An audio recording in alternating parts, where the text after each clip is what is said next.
itu ujung-ujungnya pembelajaran apa tujuan pembelajaran ini? Tujuan pembelajaran ketika mengajar di kelas mungkin ya. Kalau secara umum udah pasti ya tujuan pembelajaran itu diambil dari yang paling umum dulu dari CP dulu. CP itu kemudian diturunkan menjadi TP. TP ini kalau TP-nya turunan dari CP itu masih secara umum ya. Kemudian TP yang ini diturunkan menjadi APP, menjadi lebih rinci lagi dengan panduannya dari CP tadi. Nah kemudian dari APP ini dirinci lagi menjadi tujuan pembelajaran yang akan kita atau akan saya ajarkan di kelas per sub materinya. Dan tentu saja itu akan disusun berdasarkan berdasarkan apa sih yang ingin hendak dicapai oleh anak, kemampuan apa yang harus dipenuhi oleh anak dalam satu kali pembelajaran itu. Makanya dalam sebuah TP itu biasanya tersusun dari formasi ABCD. A-nya itu audiens, berarti siswanya siapa. Kalau secara umum berarti saya mengajar di mana? Oh berarti saya mengajar di kelas 4 dengan usia kognitif anaknya di usia sekitar 9 sampai 10 tahun gitu. Kemudian kalau dilihat dari kemampuan awalnya mungkin di awal pembelajaran atau di awal semester itu biasanya dilakukan dulu asesmen diagnostik kognitif, yaitu audiensnya. Kemudian B-nya behaviors, artinya pembelajarannya akan seperti apa? Apakah hanya melakukan ceramah, apakah akan diadakan praktek, atau akan diadakan semacam discovery learning atau inquiry learning. Kemudian C-nya conditionnya, metode pembelajaran yang akan dilakukan itu seperti apa, atau anak itu harus apa yang dilakukan oleh anak, kayak ibarat disebutnya itu KKO. Iya, KKO itu kata kerja operasional. Kembali ya, ini yang behavior ya. KKO itu yang behavior. Kalau misalkan dari APP-nya acuannya misalkan analisis, berarti siswa dalam satu pembelajaran itu mampu menganalisis materi yang akan diajarkan. Juga terakhir itu ada degree, perilaku anak yang diharapkan dari sana itu seperti apa. Misalkan setelah melakukan pengamatan pada video pembelajaran, siswa mampu menganalisis fungsi-fungsi bagian tumbuhan dengan tepat. Nah, dengan tepatnya itu degree-nya. Kemudian apakah tujuan pembelajaran itu sudah sepenuhnya tercapai atau tidak, kan nanti ada penilaian. Kemudian bagaimana posisi kemampuan peserta didik Nah, seperti yang sudah tadi saya sebutkan bahwa audiens anak-anak itu di awal semester pembelajaran itu biasanya saya lakukan asesmen diagnostik kognitif. Tapi memang tidak setiap mau belajar asesmen diagnostik tidak, jadi dilakukan secara berkala. Biasanya kalau saya itu 2 kali dalam semester, di awal semester sama pertengahan. Barangkali dalam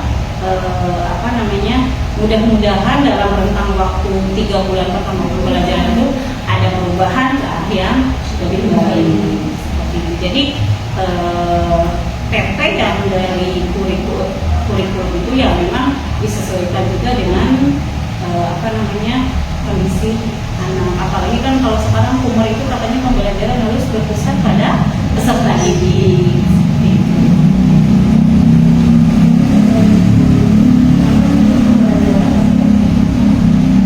Kenapa harus disesuaikan dengan anak? Kenapa harus seperti itu? Karena memang harus tujuannya harus tercapai. Makanya kita kenali dulu anaknya nih, rata-rata anaknya kemampuan ada di rentang berapa. Kalau misalkan anak-anaknya rata-ratanya di rentang kemampuan A, kita tetapkan A. Misalkan dari hasil diagnostik kognitifnya anak-anaknya udah rata-rata atas nih, berarti kita pembelajaran yang bisa kita lakukan bisa lebih tinggi lagi itunya, KO-nya menyesuaikan. Kalau misalkan di C4 analisis anak-anak sudah bisa melampaui, bisa ditingkatkan ke level 3 mencipta. Tapi ketika misalkan anak di level 2 belum bisa nih, di analisis belum bisa, kita bisa turunkan di level 1, misalkan menghafal, mengidentifikasi seperti itu. Selanjutnya Bu, apakah bisa menentukan unjuk kinerja dari 6 unjuk kinerja? Unjuk kinerja untuk anak? Iya. Biasanya ya untuk unjuk kinerja anak-anak itu tetap kita bimbing juga. Kita lihat kemampuannya, apakah ada anak yang memang hanya bisa mengerjakan sebuah pekerjaan di atas kertas. Kalau dia misi LKPD aja nih, tapi ketika harus ditampilkan di depan, malu atau nggak bisa.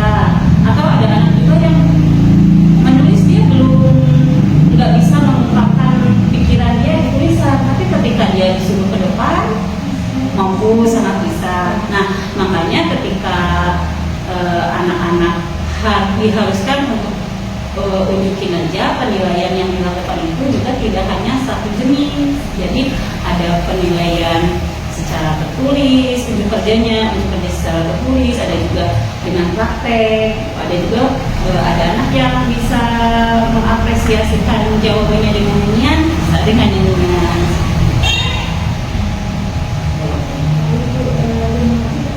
Kemudian yang terakhir ya Bu, di bulan ini ada lagi pertanyaan tentang apa sih Bu kriteria yang akan dinilai oleh Ibu untuk ditangani? Balik lagi ke tujuan ya. Jadi acuan kita mengajar dalam satu kali pertama itu kan tujuannya apa? Itu mau kemana? Ibarat kita mau ke Bandung, tujuannya kan Bandung. Nah jalannya itu kan pembelajarannya itu. Tujuannya A, berarti kita jalannya harus kemana, harus bagaimana, dan yang efektif yang bisa langsung ke tujuan pembelajaran. Jadi kayak kriteria penilaian pun disesuaikan dengan apa tujuan pembelajarannya. Tapi memang kan kalau dalam umur itu include dengan profil pelajar Pancasila ya, yang ada 6 aspek itu kan selalu dimasukkan dalam pembelajaran juga, kayak bertakwa terhadap Tuhan yang Esa, itu kan ada di doa sebelum pembelajaran, masuk ke dalam intrakurikuler. Kemudian untuk kognitifnya, ketika saya menyusun asesmen, baik itu asesmen formatif atau menyusun LKPD ketika proses pembelajaran, itu dilihat patokan awalnya tujuan pembelajaran seperti apa. Jadi pembuatan soal, pembuatan asesmen untuk anak teh tidak jauh-jauh dari tujuan pembelajarannya, karena fokusnya kan kayak misalkan kita mau ke Bandung, dari Cirebon mau ke Bandung, diadakan sesudah itu langsung, nggak harus ke Indramayu dulu, nggak harus ke Kuningan dulu gitu, jadi nggak harus melewat kemana. Jadi yang dinilai dari anak itu fokus di sekitaran materi dalam teks.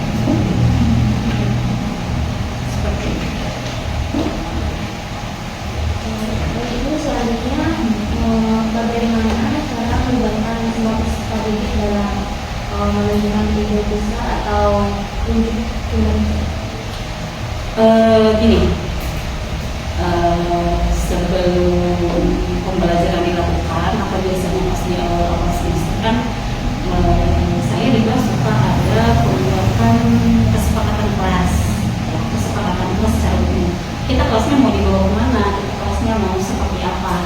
Nah, itu tuh salah satu cara bahwa kita mengadakan diskusi terbuka dengan anak, mendengarkan anak, anaknya mau apa. Itu salah satu dari program kepemimpinan siswa di kelas. Makanya ada istilahnya voice, choice, ownership. Voice itu suara, kita dengarkan apa kemauan anak dalam proses belajar tentunya ya, serta hal-hal di kelas yang yang menyangkut dengan keteraturan kelas, perilaku, pembelajaran itu kita dengarkan suara mereka. Biasanya saya sama anak itu apa yang boleh dan tidak boleh dilakukan di kelas, apa yang boleh dan tidak boleh dilakukan di luar kelas, maksudnya di lingkup, di luar, di halaman. Nah kemudian mereka membuka tulis, sebenarnya suara mereka didengar. Ya. Terus apa yang kalian inginkan di kelas ini? Ada yang pengen, Bu, kalau belajar boleh makan, sepakat enggak yang lain? Gitu. Ketika suara mereka semuanya didengarkan, ditulis, kita memilih pilihan mana dari suara-suara mereka yang disepakati dan bisa diterapkan. Itu kan choice-nya. Nah setelah suara mereka didengarkan, kesepakatan kelas apa, mereka kan merasa memiliki aturan itu karena mereka yang membuat. Nah makanya ketika semua peserta didik ide-idenya sudah didengarkan, ya mereka pasti ya bertanggung jawab dengan pilihan mereka. Walaupun memang ya yang namanya anak harus selalu diingatkan. Ingat loh kemarin kesepakatan kita seperti apa, termasuk dalam hal pembelajaran secara khusus. Kan tadi secara umum pembelajaran secara khusus juga saya di IPA sih. Besok kita mau praktek tentang fotosintesis nih. Kalian harus kerja kelompok. Bagaimana nih kelompoknya? Apakah mau yang sudah ditentukan oleh ibu atau berubah lagi? Atau biasanya kalau yang seperti itu tuh yang kerja kelompoknya tuh dibawa ke rumah. Kan kalau kerja kelompok di sekolah, anak-anak ada di sekolah, kelompok dengan siapa aja bisa. Tapi kalau ini ngerjain ini secara berkelompok, bikin proyek di rumah, Bu, aku mah rumahnya jauh sama sini.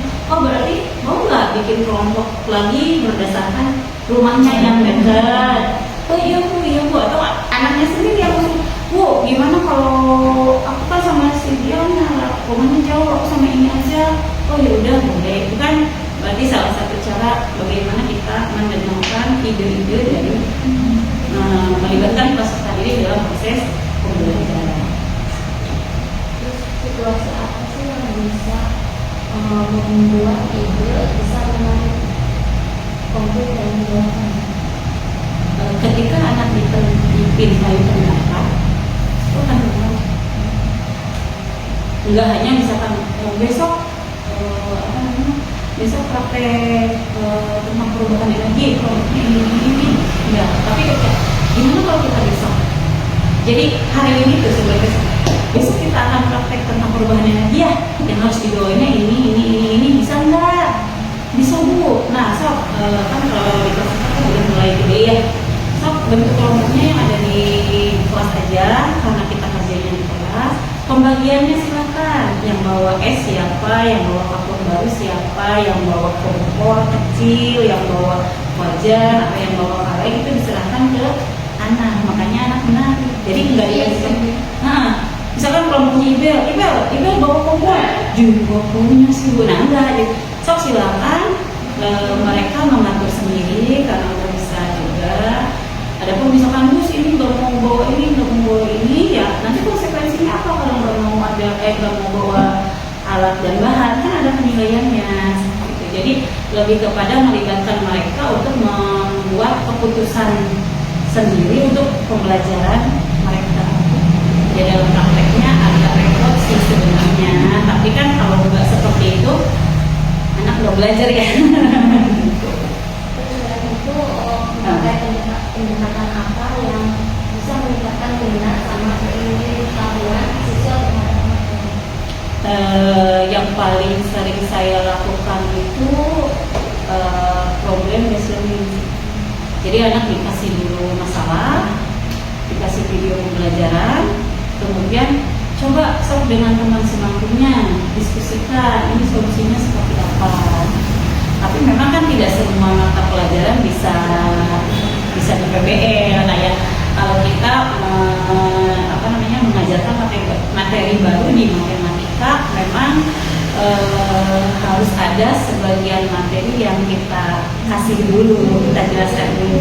Berbeda dengan misalkan di pembelajaran bahasa Indonesia yang kita mengupas tuntas sebuah bacaan. Anak tinggal kasih bacaan, terus kita arahkan dengan pertanyaan-pertanyaan pemantik apa yang harus dilakukan oleh anak. Jadi eh, balik lagi ke konten materi pelajaran yang akan kita berikan seperti apa. Cuma memang secara garis besar banyaknya menggunakan PPT. Kasih masalah dulu.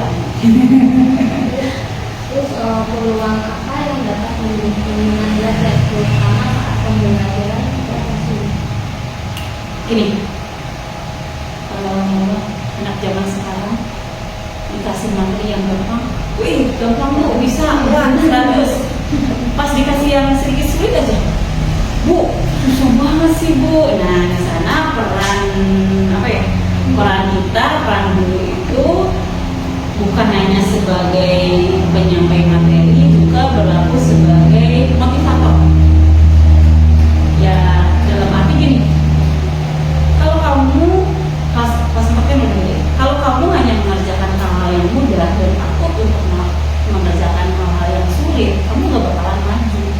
Jadi saya biasanya suka ngasih ya sedikit kultum gitu ya, motivasi. Belum lagi hari ini kita menggambar ya, misalnya Bu, jangan susah-susah sih Bu, menggambar aja belum, aku udah bilang jangan susah-susah. Nah, peran kita sebagai psikolog, peran kita sebagai motivator, dengan bilang susah dulu dong, di hatinya diterapkan, wah agak sulit nih, tapi bisa. Nah, jadi kita dekati anaknya, kita rangkul anaknya, kita kasih pengertian bahwa kalau mindsetnya udah tidak bisa di otaknya, hal yang sulit bisa jadi mudah pun tidak bisa, tetap akan sulit. Jadi di sana juga letak peran kita sebagai guru untuk mengubah mindset anak. Ayo yang sulit itu jadikan sebagai tantangan, bukan dijadikan sebagai masalah. Dan prosesnya ya alhamdulillah ya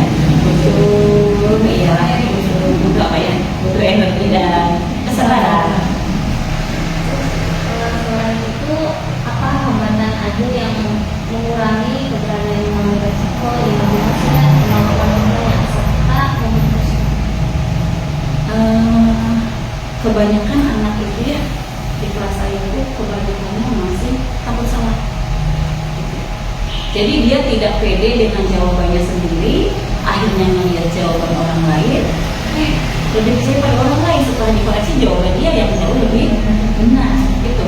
Jadi kayaknya yang harus dipupuk adalah kepercayaan diri anak dalam dalam mengerjakan sebuah soal, sebuah masalah. Selain itu guru pun atau saya di kelas atau guru secara umumnya harus menerapkan rasa aman di kelas. Artinya gini, ketika anak tidak memenuhi nilai KKM dalam sebuah ujian, bukan dikasih ceramah, bukan diomelin, tapi dikasihnya semangat.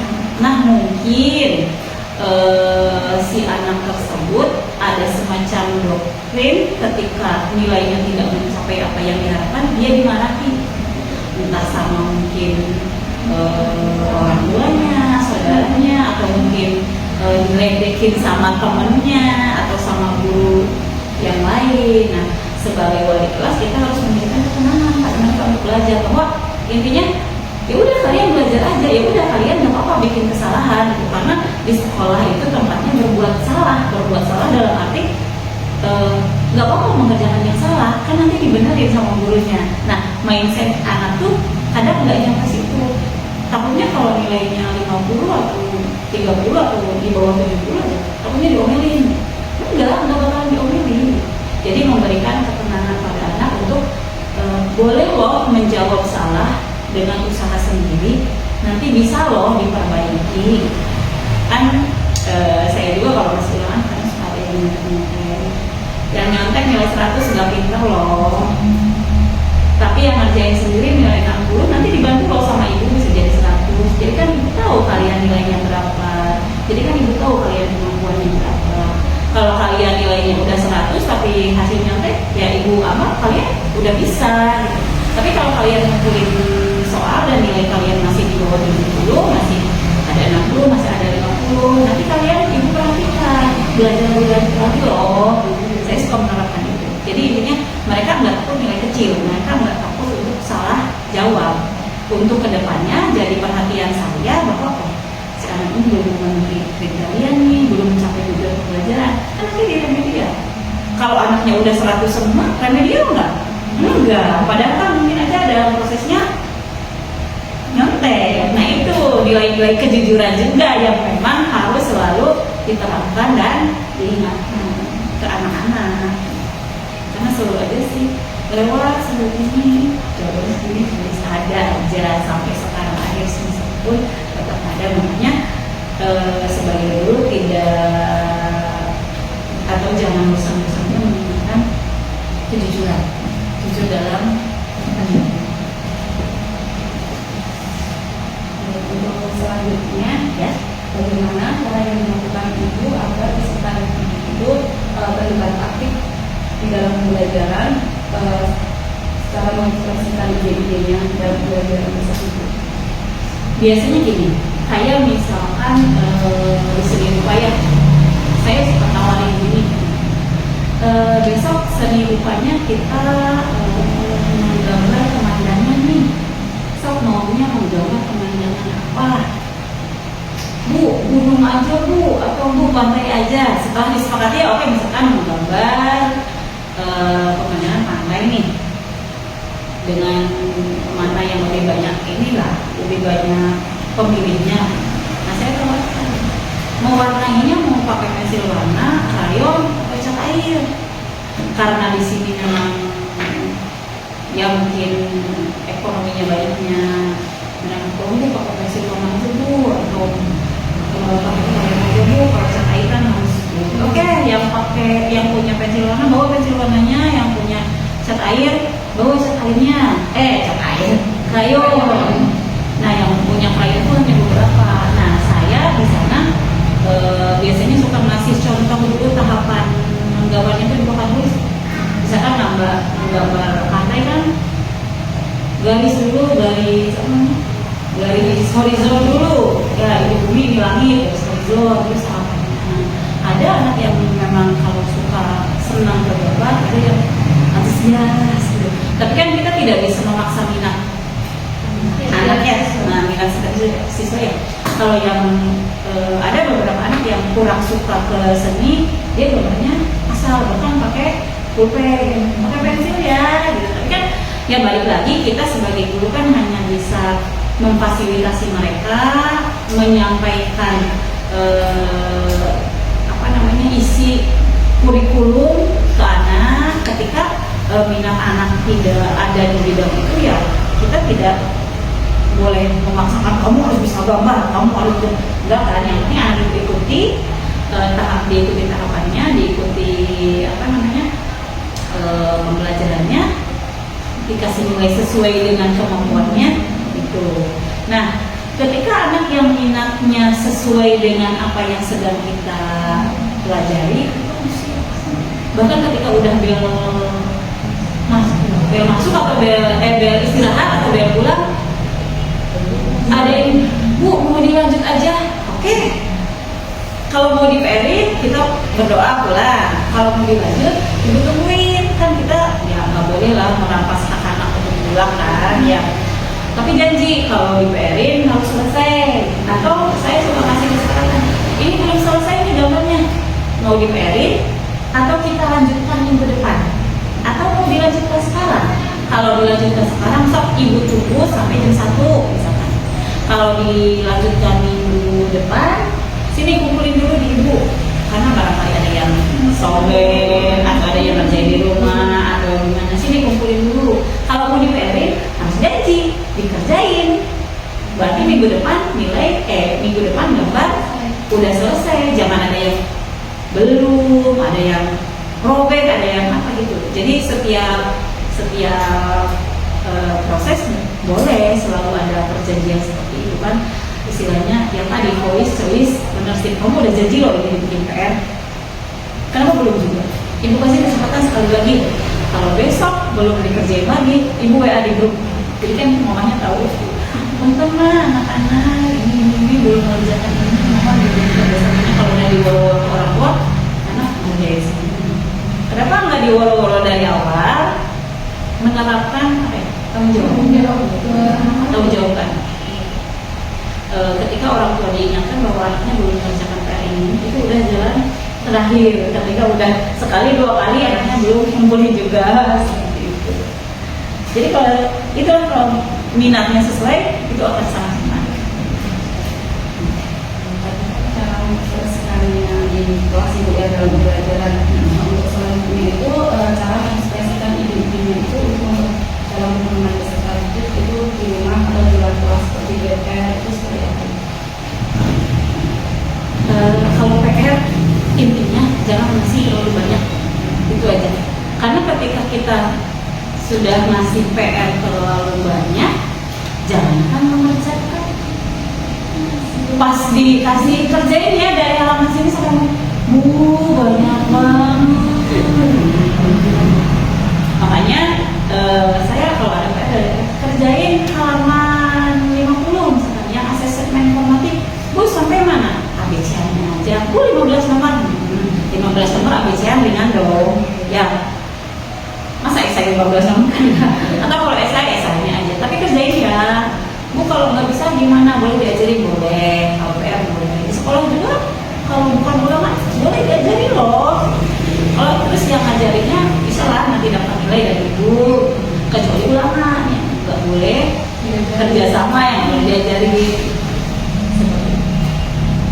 Ada awal-awal saya nggak pernah ngasih tahu ada PR ke orang tua, ya nggak ada, lupa bu, mati bu. Tapi balik lagi kita bikin lagi kesepakatan tambahan, konsekuensi apa yang akan saya lakukan, akan ibu lakukan, atau yang harus pakai terima ketika kalian tidak menggunakan PR dan itu disepakati. Balik lagi kesepakatan bersama. Oke, baik itu selanjutnya itu terkait dengan pemahaman peserta didik ya Bu. Ya. Bagaimana cara yang dilakukan Ibu agar memanggil peserta didik itu untuk memikirkan kembali kemampuan mereka tentang ide yang penting. Ide penting dalam materi pembelajaran. Biasanya gini, untuk materi-materi matematika ya. Misalkan yang kemarin pembelajaran yang saya lihat itu misalkan cara membaca bilangan cacah sampai dengan 10.000 itu kan dari mulai satuan, puluhan, ratusan, ribuan ya. Secara umum saya ajarkan dulu secara klasikal. Dalam pembelajaran klasikal itu saya ngasih kesempatan ke anak. Misalkan saya kasih angka di papan tulis 1, 2, 3, 4. Siapa yang bisa baca ini? Ini satu letak nilai totalnya apa? Ribuan. 2-nya ratusan, 3-nya puluhan, 4-nya satuan. Itu kan lagi tanya jawab. Siapa yang bisa acungkan tangan untuk membaca angka ini dari depan? Ada yang acung halaman, ini 1, 2. Kasih lagi bilangan lagi, ya kadang yang ngacungnya itu lagi gitu. Yang udah bisa kan ngacung, yang belum bisa ya kadang ada yang udah bisa tapi takut salah, balik lagi tadi takut salahnya itu, tidak percaya diri atau takut diketawain biasanya gitu. Saya suka bilang nggak apa-apa kamu salah, nggak apa-apa kamu diketawain, tapi kamu udah berani loh, daripada yang diam-diam baik nggak berani. Nah itu juga kan treatment merubah mindset anak itu kan harus terus selalu dilakukan dalam tiap pembelajaran. Nah setelah itu, setelah dirasa cukup dengan contoh tanya jawab misalkan 5 atau 6 soal, kita latihan KPD. Tapi perorangan dulu biasanya kalau saya matematika ya kan. Kalau kelompok kadang kalau menghitung kayak gitu ya ada yang ya bisa lah kalau matematika ya. So perorangan dulu. Nah baru di sana pembimbingan secara individual. Saya biarkan. Kalau saya udah tahu ya mana yang mampu, mana yang enggak, ini nggak usah ditangin, ini nggak usah ditangin. Oh, udah tanginnya sih ini nih, gimana? Udah, ini gimana yang nggak bisanya? Dibimbing secara individual ya. Sok ini harusnya gini. Bisa sok coba nomor 2. Nah kali itu betul, lanjutkan sampai nomor 5. Itu di apa namanya? Itu kalau tesnya atau latihan secara individu. Kalau secara kelompok misalkan mengadakan LKPD sebuah pengamatan praktek atau pengamatan ya intinya saya lihatnya kelompok stabil dikasih pengertian bahwa ayo kamu juga kerja jangan satu orang aja yang kerja gitu kan biasanya gitu ya, kamu aja yang nulis, kamu yang pintar ya enggak itu juga apa namanya konsep kerja sama anak SD itu kadang yang satu ngerjain yang lain nyontek ya kan, nah itu juga yang harus kita ubah. Nah PR kita untuk ngajarin anak SD itu selain ngajarin kognitifnya juga ngajarin penelitian. Kerja sama tuh bukan satu ngerjain yang lain nyontek. Kerja sama itu atau kerja kelompok itu kerja bareng-bareng. Bukan juga berarti si A ngerjain nomor 1, si B ngerjain nomor 2, si C ngerjain nomor 3, gabung jawaban bukan. Sok ini nomor 1 pertanyaannya apa, menurut kamu jawabannya apa, menurut kamu apa, terus pilih mana yang dianggap paling benar. Nah itu juga ya. Kalau berdasarkan hasil yang dijelaskan oleh Ibu, apakah bagaimana hasilnya apakah bisa ditingkatkan melalui kegiatan yang bisa seperti media, dan pengayaan hasilnya? Secara umum ketika masih ada yang kurang, kemudian di media pembelajaran diulang 92% baik. Cuma memang selalu ada siswa yang kan tidak semua kemampuan siswa sama dalam memahami satu materi dalam satu kelas itu ya.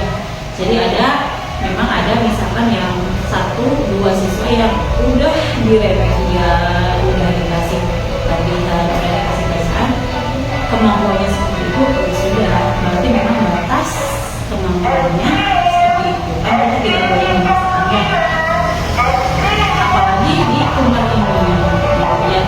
Jadi asal anak sudah paham ini materi seperti ini ya sudah kita lanjut ke materi.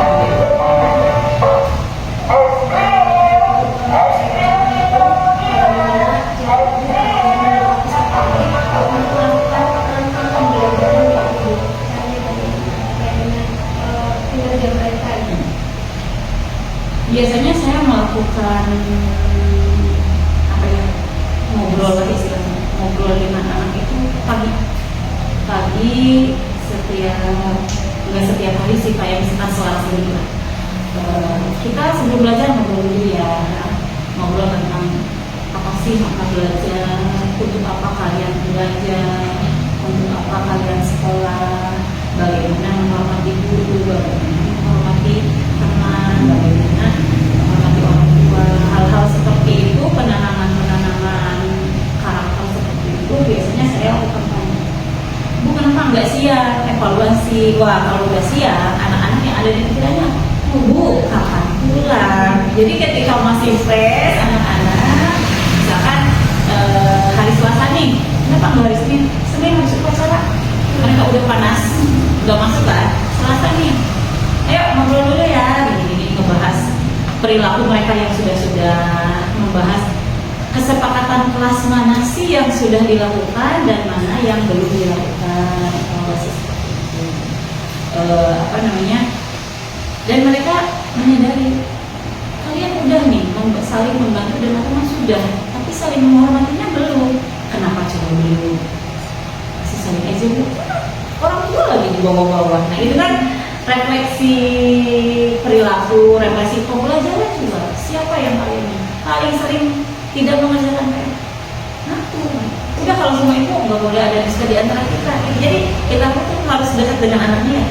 Udah semua itu jujur aja nggak apa-apa. Kayak misalnya, ini kenapa siapa yang coba-coba kita? Sok aku nggak bakal difoto kayak ibu pengen tahu aja. Kalian yang gitu ada yang gitu. Enggak dimakan, cuma jangan diulangi aja. Nggak boleh. Salah banget itu. Jadi lebih kepada refleksi saya sebagai fasilitator untuk merefleksi perilaku mereka, pembelajaran mereka. So siapa yang bukunya suka disimpan di kolom? Gimana kamu mau ngerjain PR kalau bukunya ada aja? Bukunya ada di kolom. Iya. Gimana kalian mau ngerjain PR? Hari ini belajar aja masih nanya, Bu, belajaran apa? Pasti ada sebagai anak yang nanya. Kan udah dibagi daftar pelajaran satu, sudah dipasang juga di belakang. Masa masih nanya? Fokusnya mana? Jadi lebih kepada refleksi diri, menyadarkan mereka betapa ya fokus itu penting, belajar itu penting. Secara umumnya. Sekarang proses evaluasi ya bisa jadi sempat disinggung sedikit dalam pembelajaran saya juga dapat evaluasi ya, baik itu guru atau siswanya dan itu berbeda untuk mengidentifikasi diri siswa atau menaikkan semangat siswanya. Tadi sempat disinggung sedikit ini peran ibu ya Bu untuk menumbuhkan atau menyempurnakan evaluasi tersebut itu hanya Gini, setiap evaluasi yang dilakukan baik formatif maupun sumatif itu kan hasilnya itu kan diperiksa, dianalisis gitu. Kayak misalkan hasil asesmen formatif lah dari 10 nomor yang saya berikan, dianalisis siswa tuh nomor berapa sih yang paling mereka tidak bisa jawab. Misalkan soal nomor 5, apa sih soalnya? Wah, ya ternyata mungkin kalimat dalam soalnya anak belum paham, atau mungkin wah saya pas ngasih materinya banyak siswa yang tidak hadir seperti itu. Atau misalkan ketika hasil anaknya kebanyakannya di bawah standar misalkan. Saya sendiri suka merenungi diri saya sendiri. Loh, kok perasaan pelajaran itu udah dikupas-kupas habis, materinya udah dinyanyikan, video pembelajarannya udah diberikan, udah praktek juga. Kok pas ulangan harian mereka ngebilang lagi, apakah saya yang salah? Ada gitu ya, refleksi diri. Atau caranya saya yang masih salah, padahal kan saya sendiri udah berdasarkan ini loh pembelajaran diferensiasi kayak gini. Nah itu Pak, jadi bahan renungan saya yang suka saya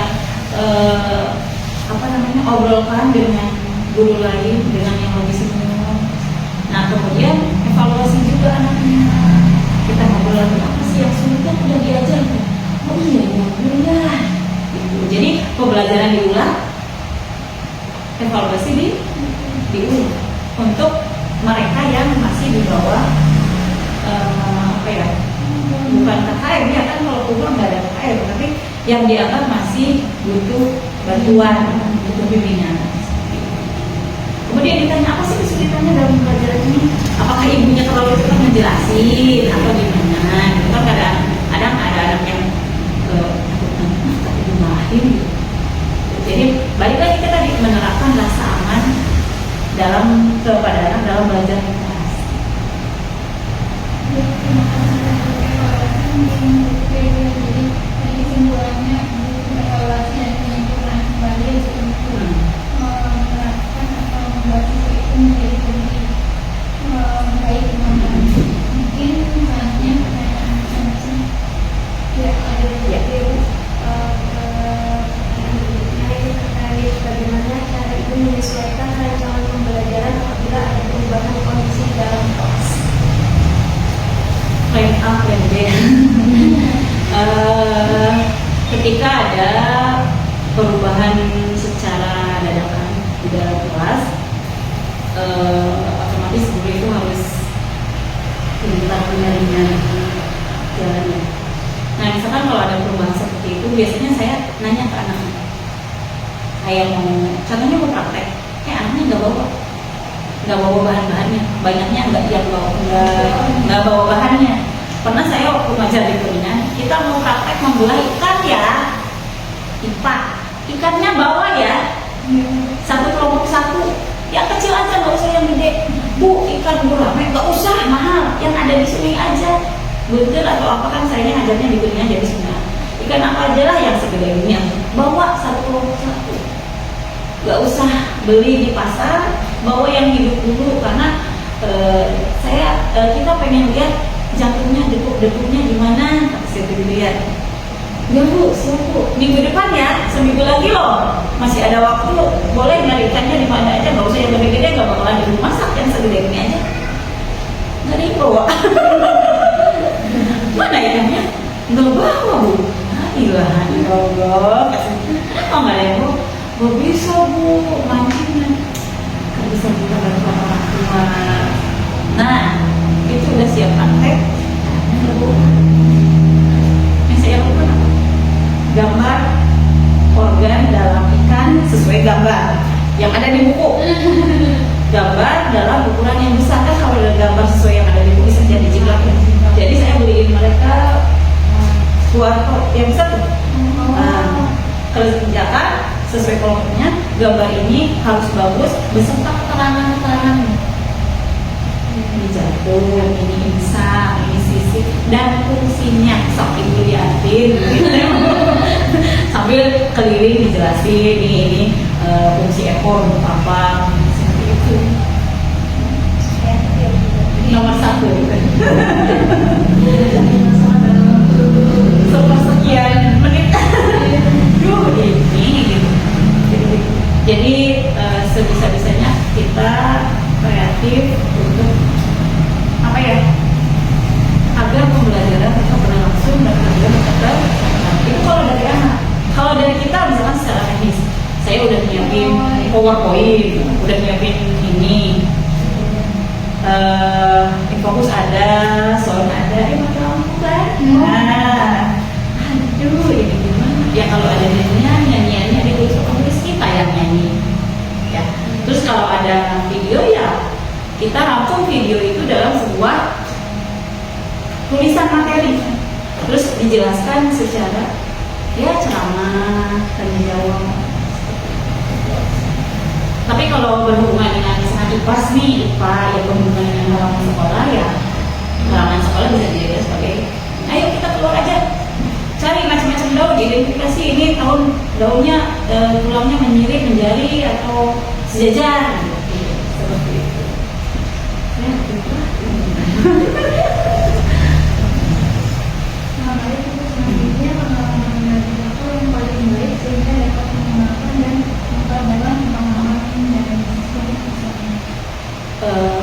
Pembelajaran yang paling baik untuk siswanya, pembelajaran yang sesuai dengan minat bakat karakter mereka.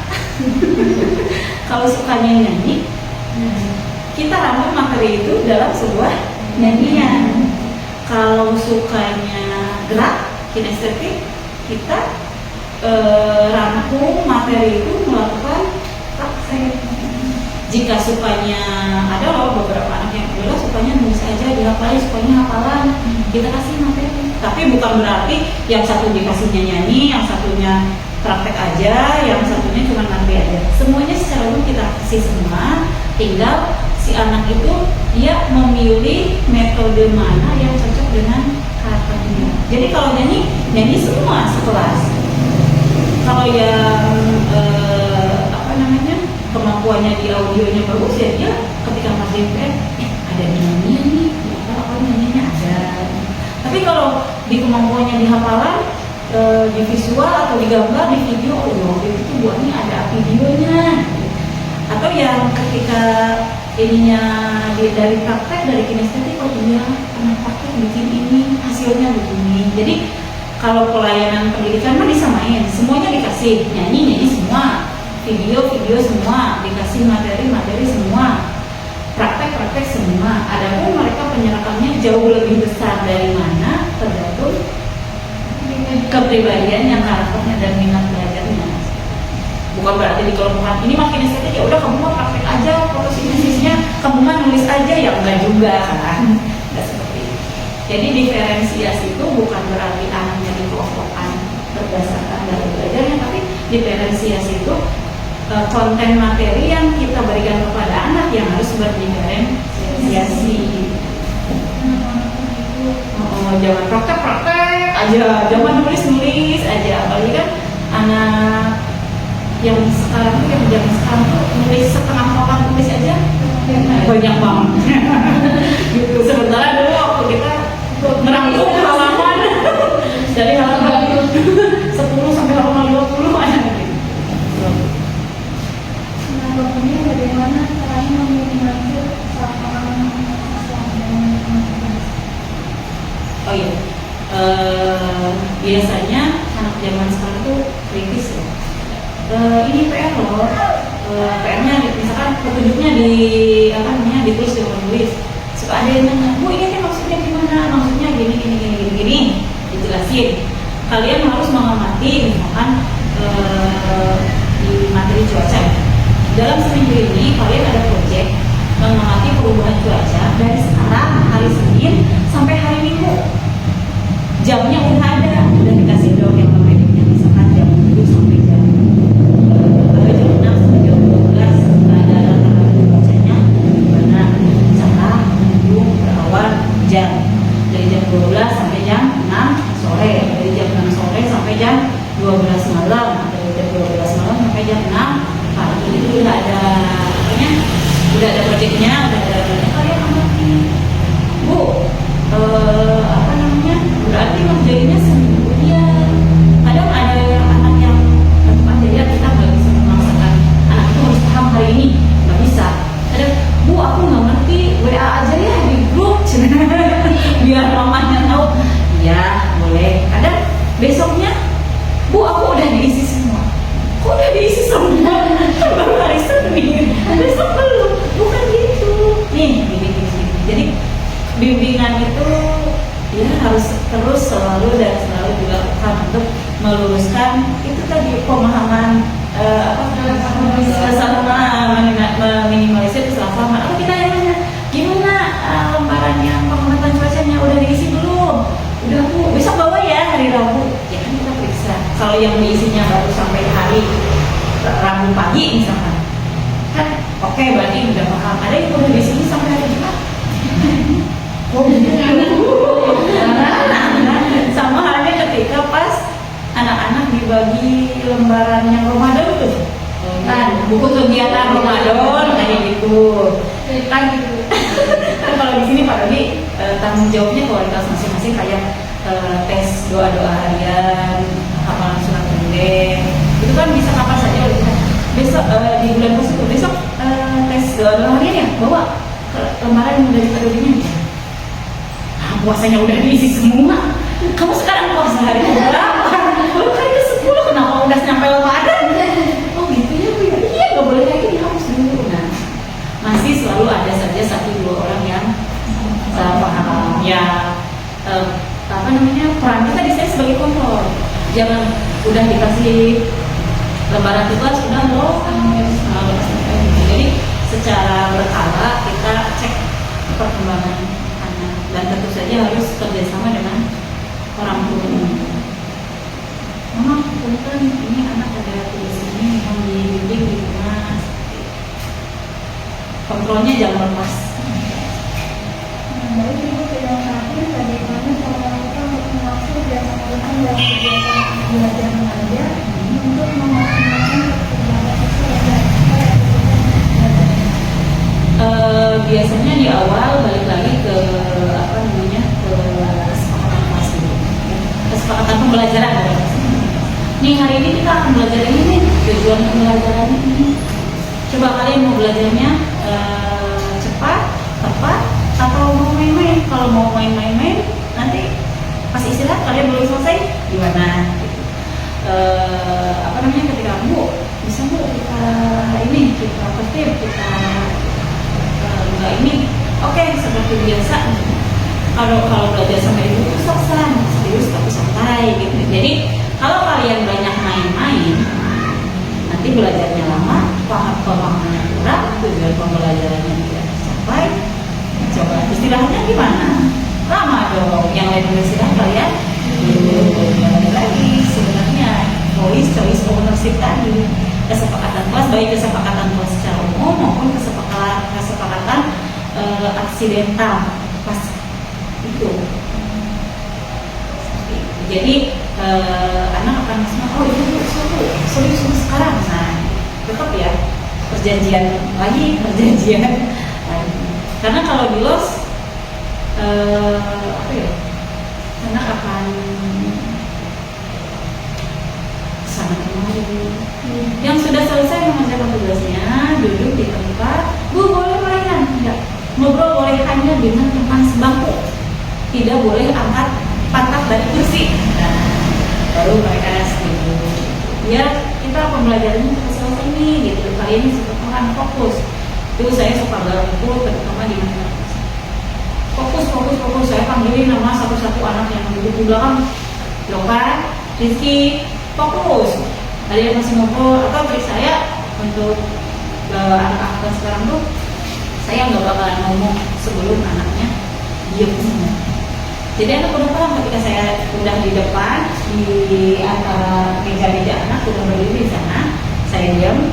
Kalau masih ada yang dulu saya perhatiin, ngobrol, tapi kan nanti anaknya nggak ini ya, saya diam dulu sampai ada anak di sana. Siapa sih yang ngomongin? Biar anaknya nyadar sendiri. Ketika anaknya udah nyadar sendiri kan kita bisa memanage anak, memanage kelas dengan mudah. Terus saya juga menerapkan di kelas ketika ibu ngomong, terus ada di antara kalian yang ngomong memotong pembicaraan ibu berhenti, lanjutin di depan yang ngomong. Boleh kayak gitu, boleh. Ada supaya anak-anak kalian ibu diam, tapi bukan berarti membuat suasana kelas jadi agak gimana ya, tapi lebih kepada mereka sudah menyepakati itu ya, ayo